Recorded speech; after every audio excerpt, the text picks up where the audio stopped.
गाड़ियाँ सब टूटी हुई हैं, गाड़ियाँ बहुत ख़राब हैं, कोई चलने की लायक नहीं है, चलती है तो बीच में रुक जाती है। कभी किसी का टायर ख़राब है, किसी का इंजन ख़राब है, किसी का बॉडी ख़राब है, किसी का टायर ख़राब है। समझ से बाहर है, क्या करें अब आप। रुकते नहीं है ये, हल्की सी स्लो कर देते कि बंदा चढ़े, वो बहुत खतरनाक होता है। छुट्टी होती है, वारी होती है, धक्के खाने पड़ते हैं।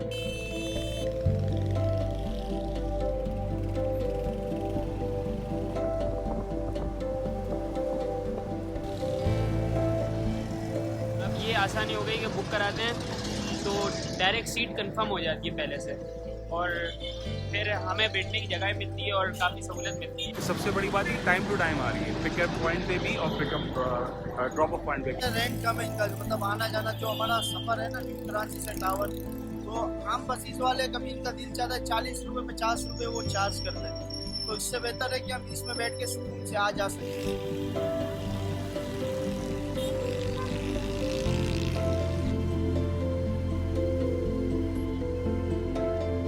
ये गलत फैसला है, तो नहीं करना चाहिए। इनकम टैक्स नेट में लेकर आए, बहुत अच्छी बात है, तो हमारे मुल्क को फायदा होगा इससे। ये अगर पाबंदी लगा देंगे तो हम लोग जैसे को तो बहुत मुश्किल हो जाएगी, जैसे पहले जाते थे वही मसाइल पेश आएंगे।